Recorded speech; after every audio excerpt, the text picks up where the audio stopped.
Welcome to Citizens Forum on Sapiencia's channel. Today on Citizens Forum, we will of course be evaluating the third year of Professor Chukwuma Soludo's administration in Anambra State. As he prepares to enter the fourth year, that is his final year in this first term, and also the state preparing for elections come November 6th, we are going to have this conversation. We remember that on March 17th, 2022, he took his oath of office to become governor of Anambra State and govern in the Anambra. How has he fared? What has been the high points of this administration? What have been the challenges? And where do flaws exist? If they do, I will be unpacking all of that on Citizens Forum. My name is Jude Geoman, and I'm so honored in the studios today to have...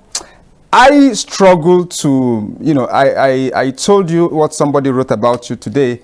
I struggle to introduce you as that.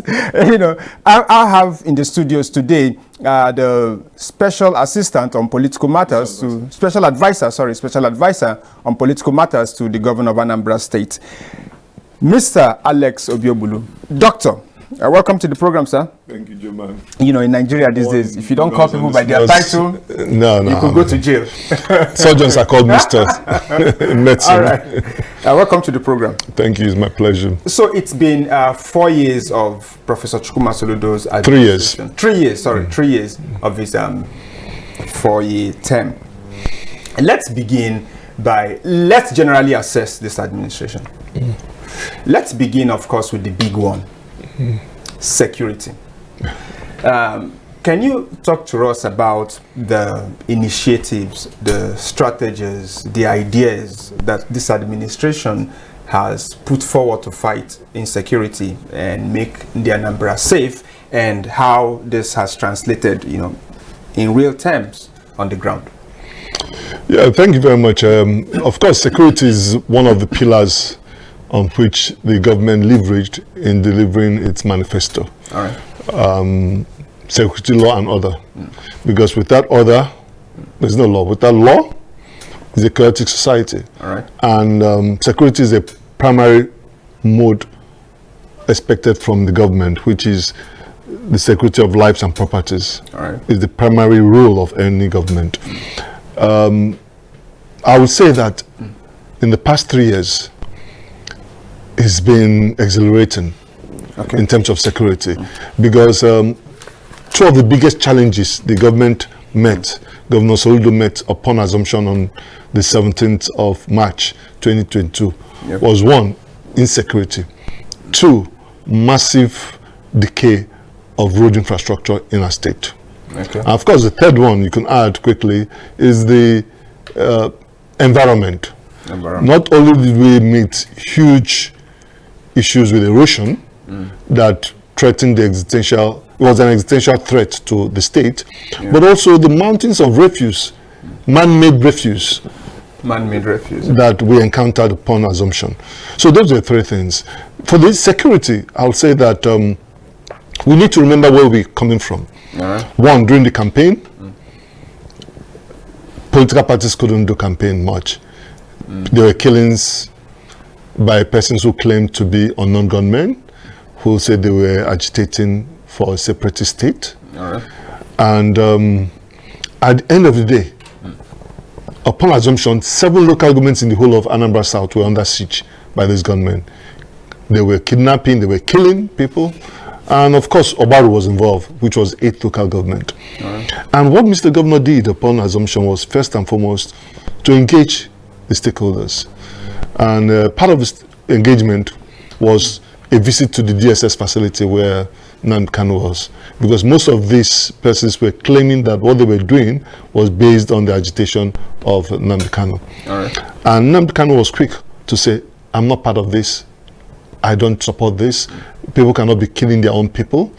And then of course there were some other stakeholders who said that they prophesied and said they saw in a vision, God led them to show that there was bloodshed in Government House, the governor was running away.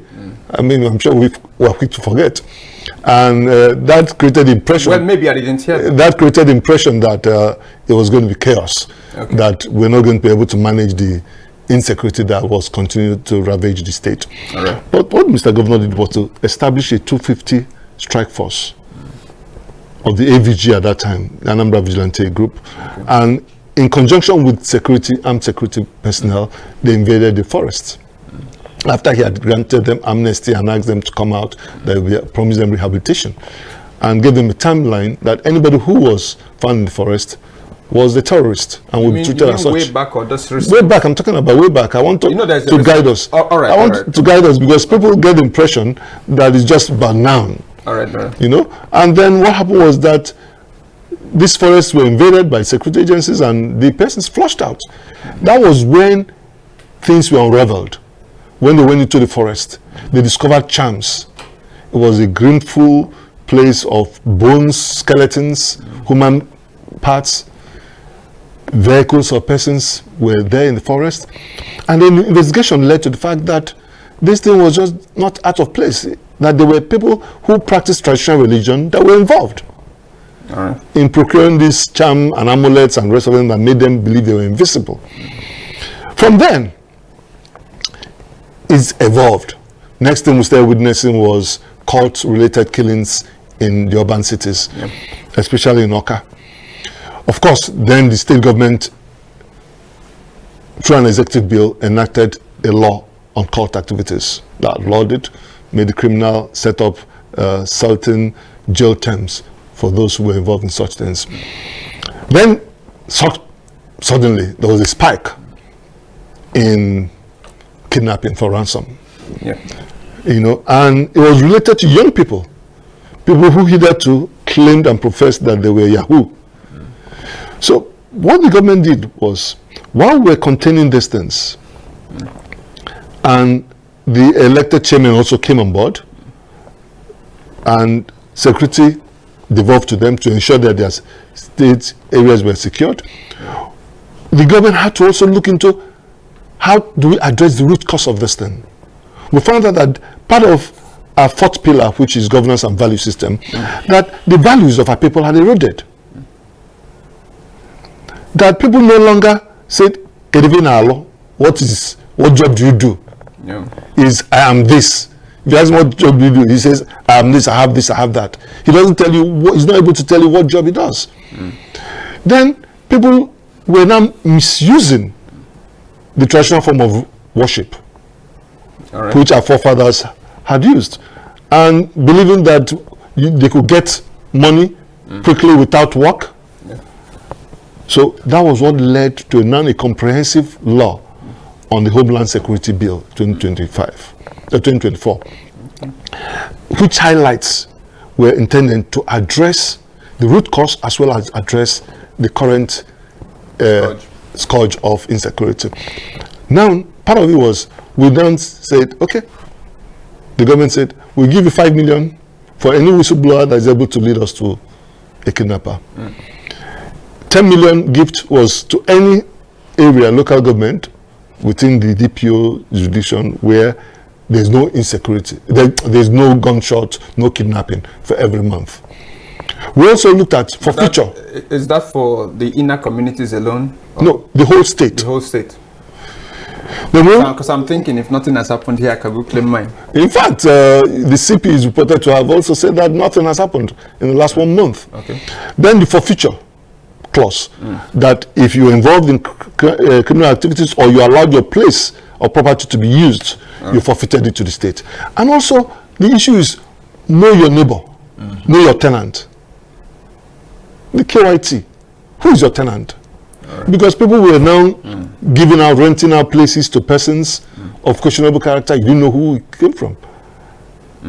And then we also devolve the security apparatus that at the community level, the PG is in charge with a security team. So in terms of the structure, the organigram of the Agony Chamber, you had the state, you had the local government, and then you had the communities. So the state headed by the governor, the local government? No, the special advisor on security, on community security, heads that. And then at local government, the local government chairman. And then you said the community. The communities, now the PGs. There's a security committee of which the PG is the head. So these things were done, and since then, it was like some magical thing to persons. But obviously, this was what government calculated and were intentional in knowing that these things will deal with it. Remember, all these things evolve with time. As they try to evolve in their method and their mode, we also evolve in the laws and the strategies by which we combat them. All right. So that has been the story in the security. Now, just some quick ones. There might be many, but you know, each time you pointed something came to mind.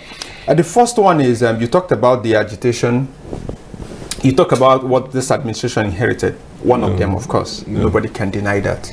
The Southeast, the Southeast had its fair share of agitation that snowballed into something else. We understand the agitation. If somebody asks an Igbo man, what is this agitation about? You can answer. But what it snowballed into, I can't answer. Yes. Maybe those who know better can answer. But then we saw the separatists, and there was this proclamation. I still remember, I can't remember everything, but I still remember this. We'll go to church, was it a month? I've forgotten what day. The administration said after prayers, it was going to end. It has not ended. What do you say to that? That's one. The second one is you talked about the value system, right? There is also this talk about this administration focusing on things like, you've heard about the ladies not wearing their brassiere. You've also heard about there's this one. You've also heard about the crackdown on the. Do I call them native doctors? I hate to call them native doctors because a doctor is a doctor. A native doctor should be somebody who gives herbs. Yes. I don't know what to call this other one. So, you know, the crackdown on them. Some people have called crackdown on religious freedom, something like something to that like. And then this recent one also, we saw our pastor gentleman in Ochanja. You know, people have also likened that to that. What do you say about this too? And then the know your tenant.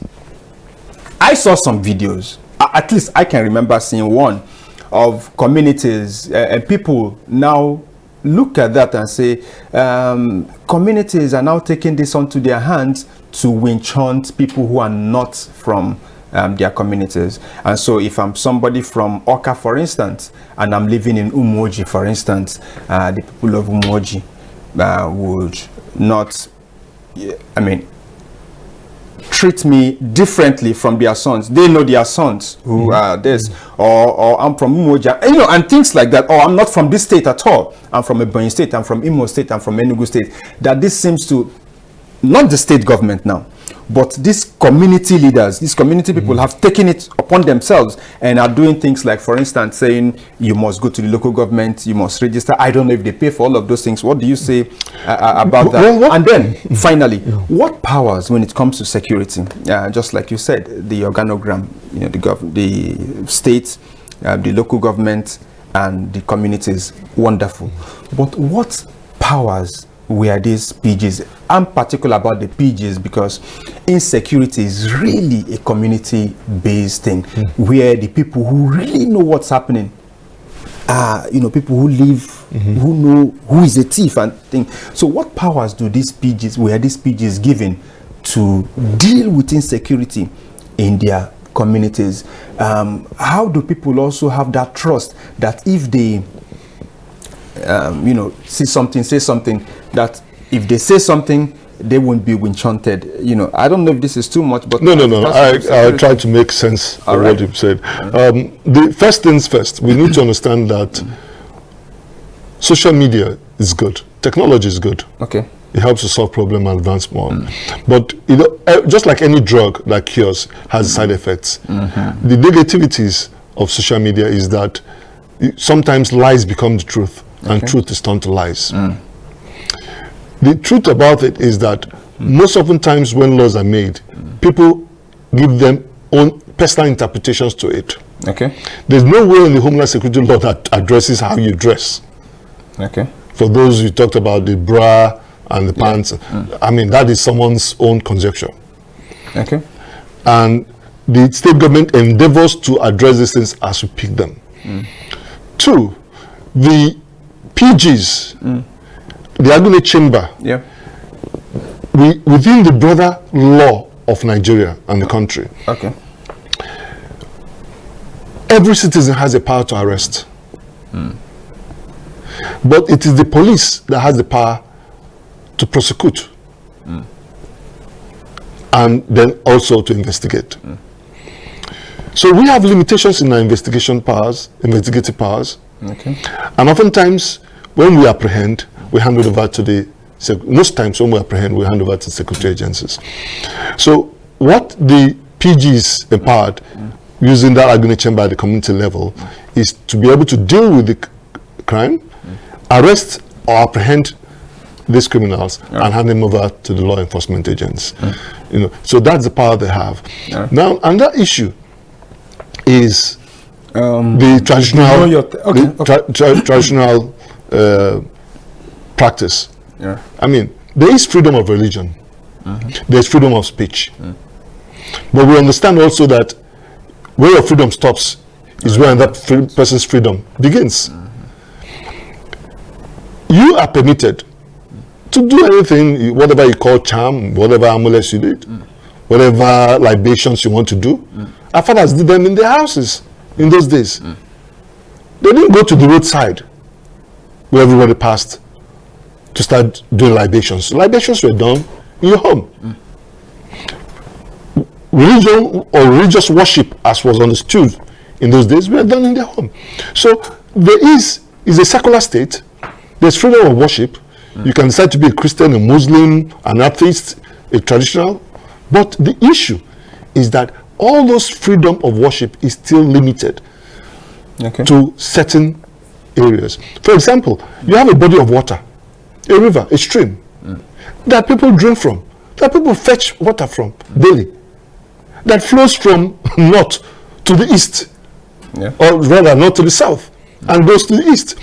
Now you go in there and you say that you are performing some libations, or you're washing and using people's blood or animal blood.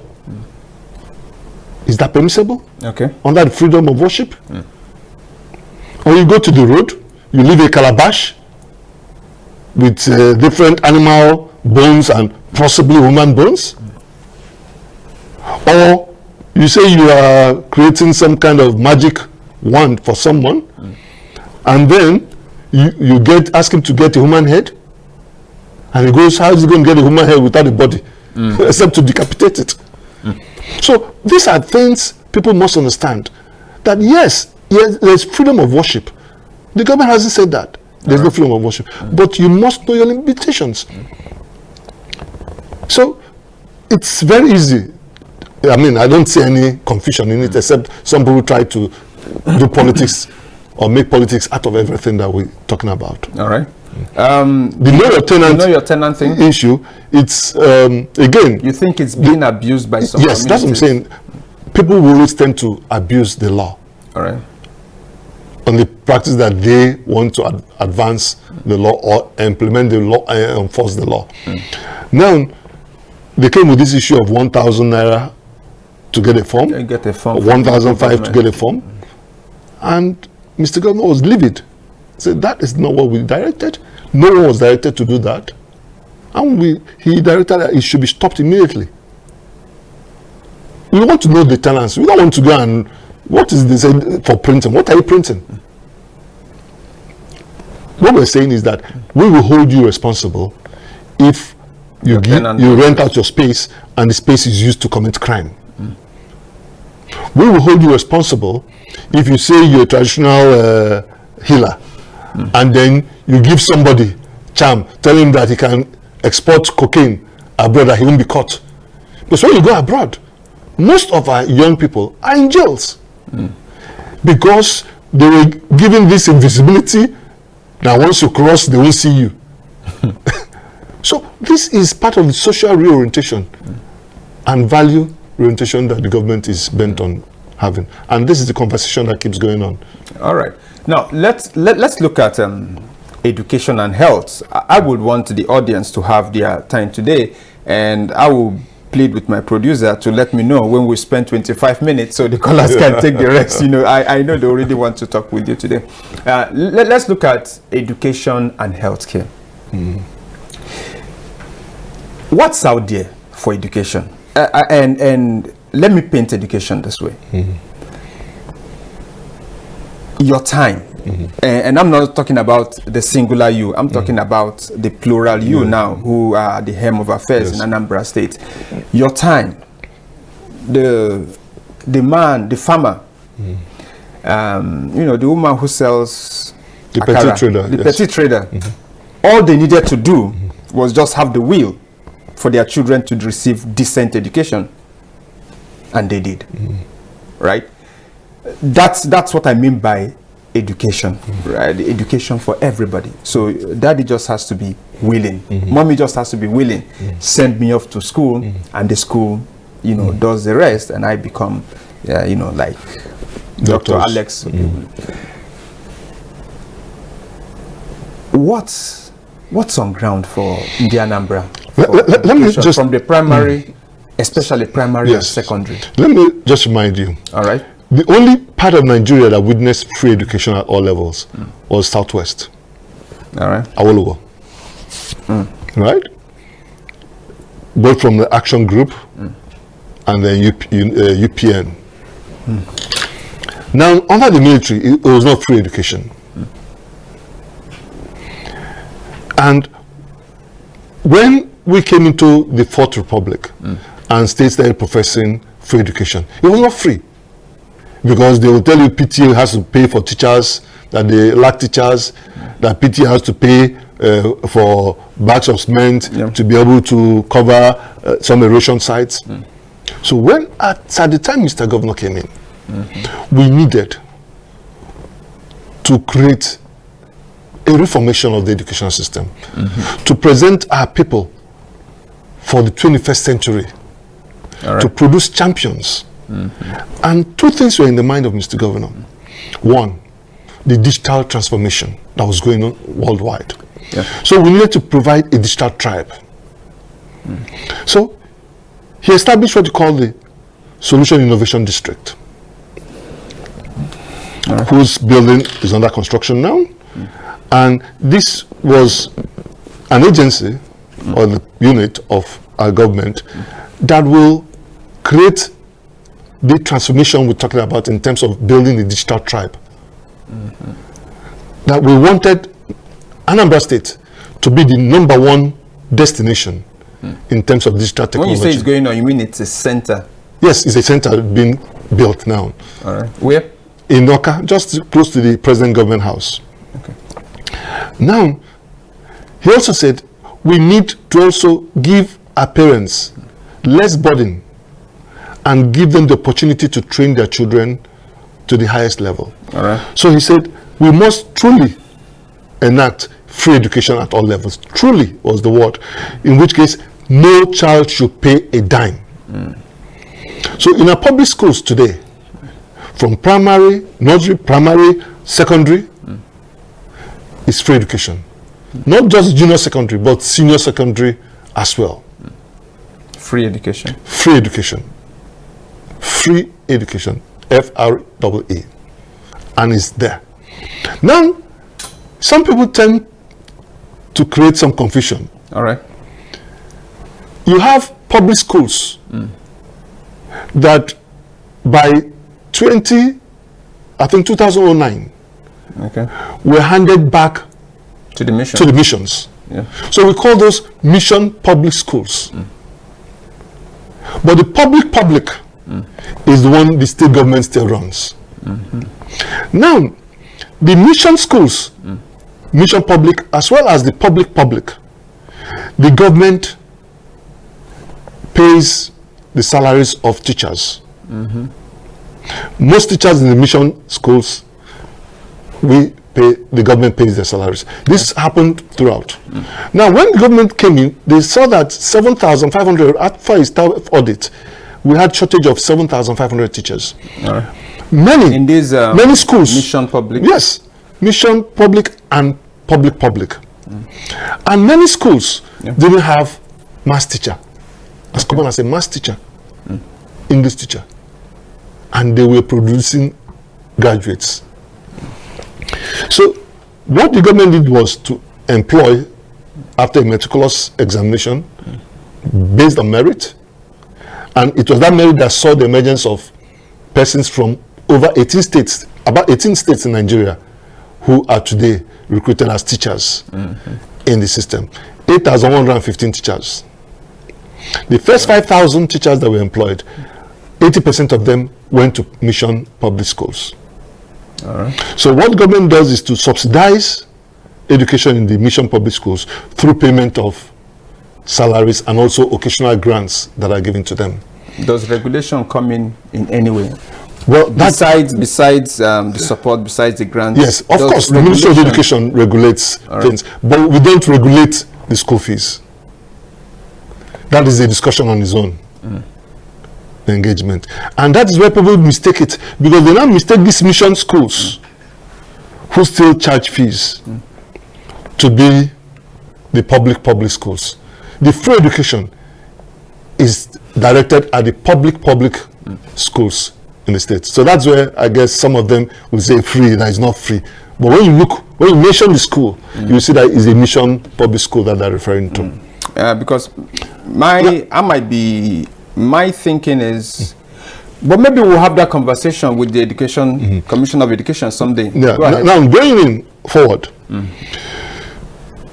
we've had massive rehabilitation of the schools also, and time will not permit me to talk about what we're doing in terms of digital technology. All right. Right? But let's also look at the outcome of the policies government has stated. All right. One, we got an increase in enrollment, 18.7% by between 2023 and 2024. Increase. We got awards coming in education. Our teachers and our students. Students going as far as Malaysia to represent not just Anambra State, but the country, Nigeria, in competitions. Has a 3-year-old seed, right no, enough you see, to... no, let me tell you what it does. All right.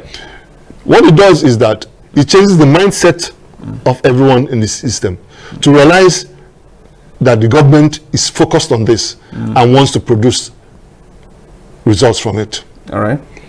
You understand me? And when you inject merit, quality-based teachers into a system, you're going to get immediate results, my brother, when it comes to competitions and this. Over time. We'll see how that goes. I've been alerted that we've taken 25 minutes. And of course in the health. Okay, 2 minutes and talk about health. Please, 2 minutes. Yes, 2 minutes. In the healthcare, we also, you have the primary healthcare, the secondary healthcare, tertiary. Yeah. What government has done is intensively make sure that we sync these 3 levels of healthcare to make sure that every citizen has access to healthcare and cheap and affordable healthcare. All right. So what we did is Mr. Governor approved that 326 primary healthcare centers be refurbished and upgraded. 326. So they have solar, hybrid power system, they have water, and then we have the new technology where we're using telemedicine with the aim of having one ward to one doctor. That means that you can have medical consultation sitting. You mean at the primary health village? center? Yes, in your village, where the primary health care center is, you can see a doctor.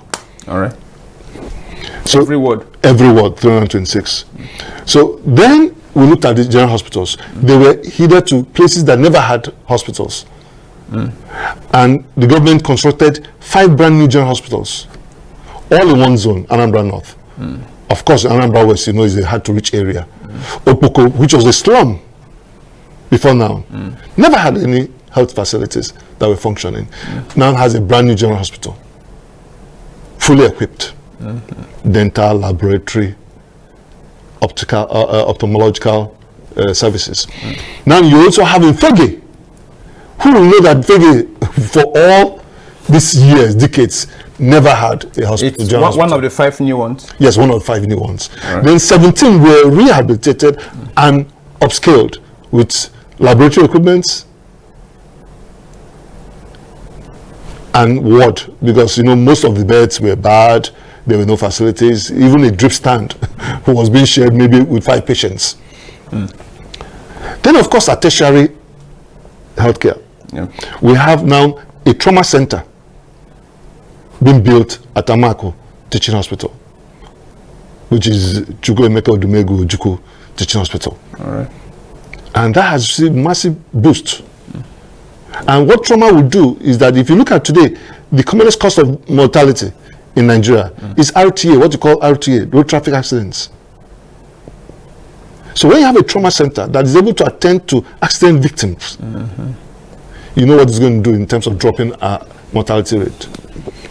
So Mr. Governor is intentionally making sure that this is addressed. And the results are yielding. You said 3 years. We don't need to wait 3 years. Look at 2024, the Primary Healthcare Leadership Challenge all over the country, including Lagos State. No, I wouldn't ask that question for healthcare. Yeah, I would still ask that question for education. We came first in Southeast and first nationwide. Okay. And not just first. First in what you, sorry. Primary Healthcare Leadership Challenge. All right.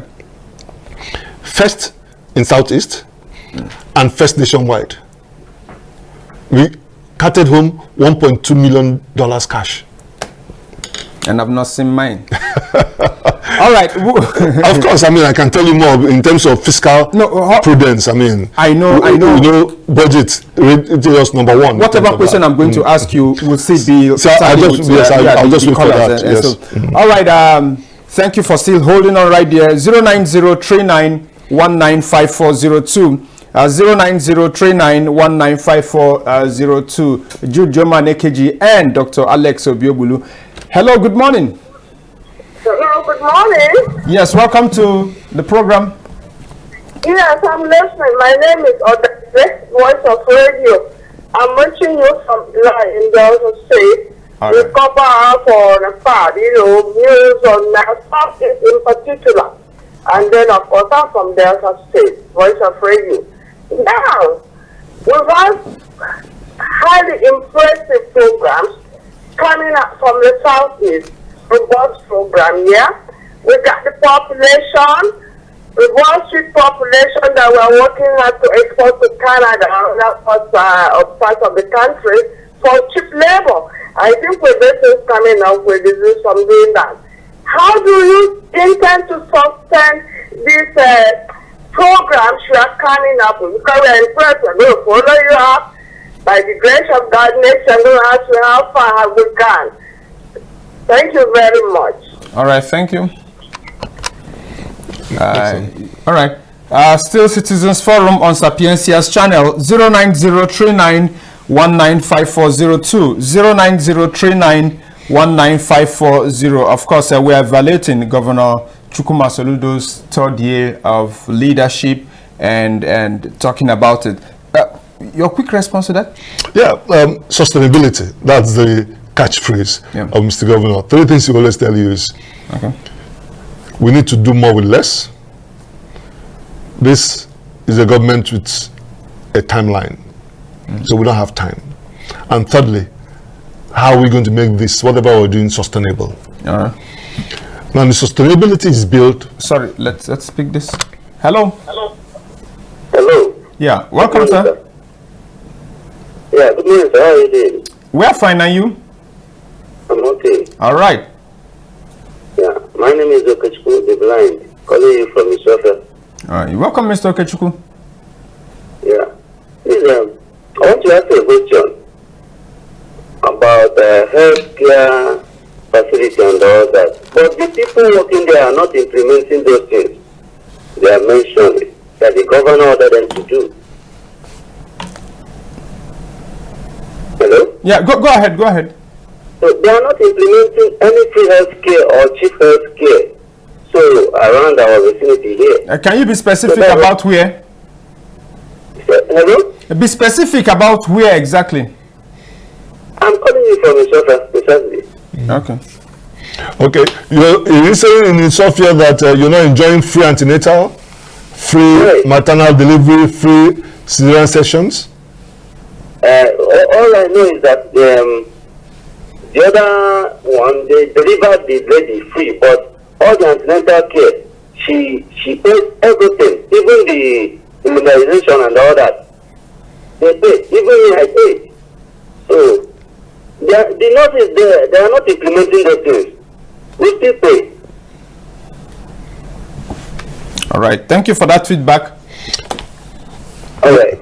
Yeah, if I can just put a quick one response to him. Yeah, you can do that. The antenatal is free, delivery is free, but immunization, I know the basic fees they pay is not much, but there are nominal fees that are paid to immunize the child. And then, of course, antenatal is free. They are also giving packs. Sorry, you answer that. Yes. Hello. Hello. Yeah, welcome, sir. Okay. Sorry, good morning, Geoman. Yeah, welcome to the program, sir. Thank you very much. And good morning to getting this studio. Yeah. Can you up your voice a little? Can you hear me now? Yeah, better, far better. Thank you. So what I'm trying to say, in as much as Yeah, we heard that. Go ahead. in as much as I really want to maybe to come back, but there are some things we must tell ourselves the truth on that is not even working well. Just like what they told us about free education. You know, I always talk about this. So sometimes I think that the government are not even listening to. This free education of saying is not 3 years. Yes, because I will keep saying it from my own end, where I am coming from, where I am living, sorry. Where is that? Take it. My own children that is in school, the schools that I know that are supposed to be government schools, there is no free education there. Which one? Mention. Yeah, tell us, be specific about the name of Township Primary School. Township Primary School figure. Yes. All right. And even some secondary schools around there, because I keep asking, are you paying school fees? They say yes. But let us deal with Township Primary School. You know, and use it as an example, right? How much? So, what things do you pay for, and how much are these things you pay for? When I registered my child here, I paid 12,000 naira. According to the school, they said that 6,000 naira is for the school fees. 6,000 naira is for the registration. Yes, that is what I did pay there. And in this particular section, I paid 6,000 naira for the section for the school fees. You understand? So I don't know. I keep saying this. Are there other things you pay for? Well, but the thing that something like issues and all those mobs, we got all those things. You understand? But there's no other man I'm paying for. Only this thing that I have just mentioned now. All right. But what I'm trying to say here is that if there is a school, they are doing this free education. They should communicate to us, because I want to enjoy and benefit from this free education. Because when I complain, they tell me that this is a mission school. Okay. Then let them tell me that government school that they're supposed to be doing this free education. Well, let's get up. Are you saying Township Primary School is a mission school? That is what they say. But that is where my students and even me when I was growing up. All right. Let's thank you for this feedback, because it's very important we get all of this feedback. We are going to say something. I don't know if you have we'll talk about all of that, which schools are mission and which, but it's surprising. But something surprises I told me. you. If it's called township, it's supposed to be government. Yes. I mean, that's by the name. By the name, yeah. By the the name. connotation is that it should be government. Hello. Yes. Yeah. Juman, good morning. Yeah, welcome to the program, sir. Good morning. Good morning. I'm calling from Malaysia. Okay, sir. Well, my brother, Dr. Geoman, this is what you guys, you honorables around the governor, will be listening very careful when people are reporting something to you people. I reported to you before that the United Grammar School here is very close to Mbuka here. I comes to any health issue, I cannot call their name because they did not pay for advice for cancer. Very big issue. I like that. They pay for, they will bring the money, even the students bring money to pay for the gate man. And they complain to me for the next person. They are telling me that you keep on saying that the school is Anglican school. No, it's government school. United Grammar School. It's a United Grammar School. So many of my children school here. And when people are complaining all this, the reason why we are complaining to you, we know that only some teachers from principal in the school are dating the governor. Also doing what governor told them to do. And instead of when we give you the report, you take it back to the governor. You started arguing the person. It I'm going to get it right. I complain this thing for you to the other station. The way what you ask me to call to Savannah now. That place is government school. All right. Giving you this report. All right, sir. We'll take it back to governor. Can you text your number to this line so that I can get it? And I hope when I get the feedback to you, you'll be honorable enough to call in another program to now give the correction, please. If you can text your number to this line so that I can take it when I'm leaving, please. He said he will take it. Well, let me. I'm the referee here. Sorry. We've gotten your complaint and it will be addressed. Call me any place. I will take you that place to that place. All right. I think you've given this. Just to quickly say this. First, this device does not have that facility. Okay. But I don't know how it sounds, but it is the truth, right? Governance is not about, has never and will never be about addressing an individual. No. Government addresses groups, yes, right? And so what I think is, with the information they have given, yes, if something is done about that, every other person will benefit, even those who come in the future. I mean, we are benefiting from struggles others have done before. Others have done before. So if those things are this handled, issue has been a repetitive issue.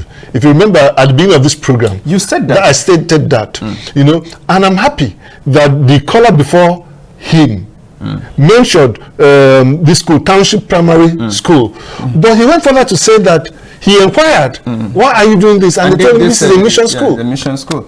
Hello. Hello. Yeah, welcome. Good morning. Good morning, sir. Yeah, nice to have you. Good morning, sir. My name is Emmanuel. I'm calling from Manchester, precisely. All right. Sir, it's about what you have said in this video about education in Anambra State. My president has finished his secondary school and I'm hoping to get into the university. Okay. So what I want to lay down, what I want to report, like what I want to lay down is that the education system is not favorable for those who want to get into the higher institution. For instance, I want to meet a friend when I was trying to register for the UTME exam this year. All right. So I discovered something strange. One is that this friend of mine he took the jam before, and this year he came to write again. What happened? He applied for law and due to university this thing. Now, what I discovered this time around is that the university system is not favorable for all students. For example, if you try to gain admission now into a professional course like law, nursing science, you can't just sit down at home, get the required marks and gain admission. It's very hard. You have to go to the school. One time, these lecturers, the people in the school, they would like to ask you to sort. So, like the education system, because I've gained experience, this is my third time writing jam out of frustration. How the education system has been very bad to me. So what I am trying to say is what can be done, because I've written jams 3 times, but I did not make the cutoff marks. I smashed the cutoff marks all through. But the problem is that I don't have anybody to talk to in school, or I don't have anybody to give money or go around or so. So how can I get admission? We just making marks like that.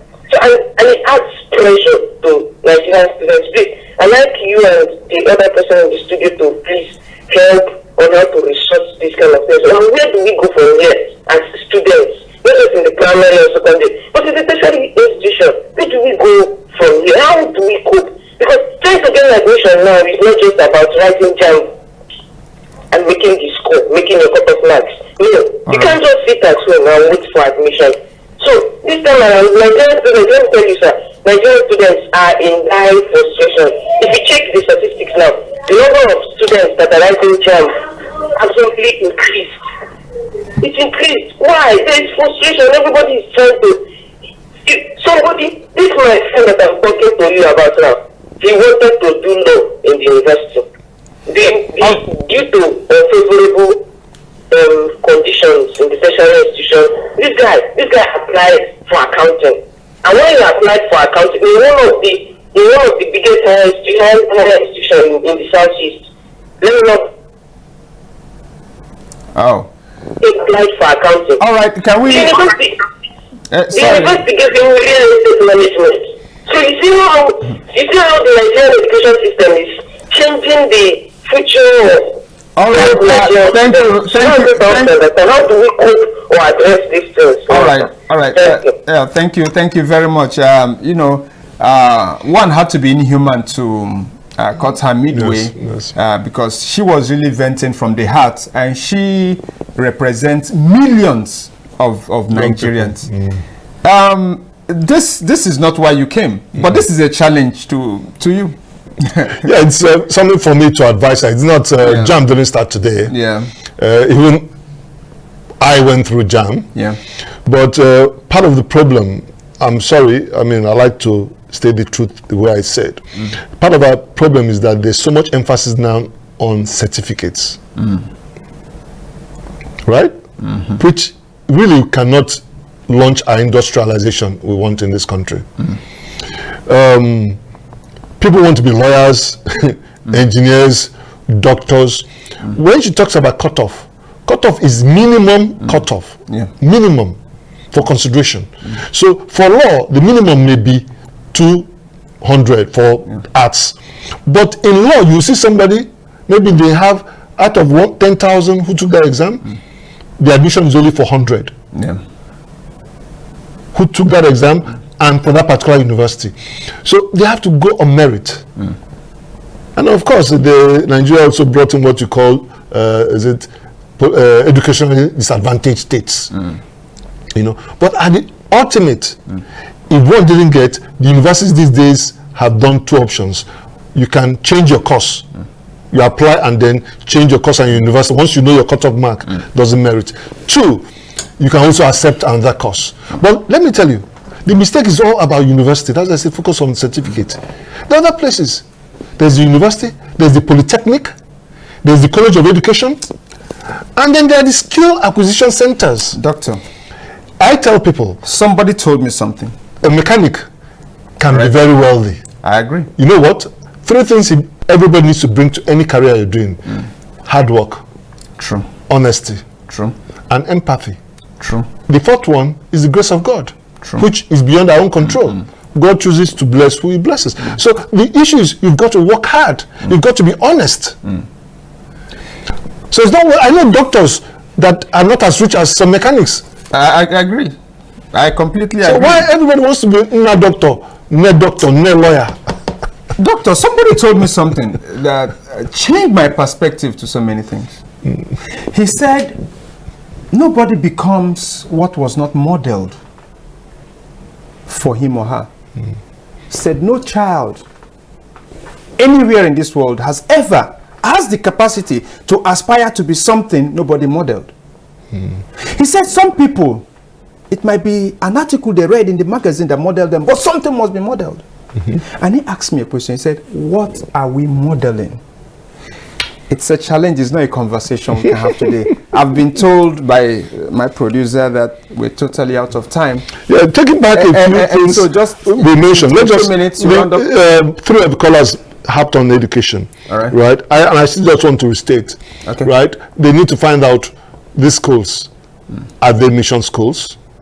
If they are, they have a choice. When can we Move. help our people by reading out the names in Anambra No, State? but this, like you heard the other person saying that he asked the other one was Cocksure. Yes, he said mission township primary school. He said, Township. why? And he said, no, it's the mission school. So he already knows the mission But school. United Primary. But United Primary sounds also to me. He sounds very convinced is a public school. But he needs to ask the question and do the engagement. And once you know it's this 18.7% increase in enrollment is people who moved their wards, their children from maybe private schools, maybe mission schools, and moved them into public. And one thing Mr. Governor is determined is to make sure and ensure that the public schools can compete and even do better than the private and then the mission schools. This is part one of the engagement. We're going to continue with this. I don't know. I'm not going to give it time. We're going to have that conversation, and we'll make that happen. All right, our Citizens Forum definitely will be here, same time, same station next week. It's been a pleasure sitting and talking with, I like to call that name they called you, but I don't know, I'm just restricted. I don't know if I'm restricted by my own laws or by any law, but I like that name, honestly. I just like the way it sounded when I read it. I like that name. You know, it sounded like, you know, some guys used to be when we were little. We used to like people would be at that name. One thing I want to close with, please, is that Mr. Governor appreciates in the Anambra and residents of Anambra. He believes that we couldn't have gotten this far. We couldn't have done this much without the cooperation and support of the citizen, not just by way of paying their tax, but by way of their prayers and support of what the government is doing, and being able to call out when things are not being done right. All right. So we give them a lot of kudos. The award he got as some Governor of the Year, he said it, that the award goes to the people who voted him in and who gave him that mandate. It wouldn't be complete if you didn't do this. All right, thank you very much for being a part of this, and thank you very much, Dr. Alex Obiobulu, for coming when we called. All right, I'm Jude Geoman, AKG. Thank you for being here. See you again next week.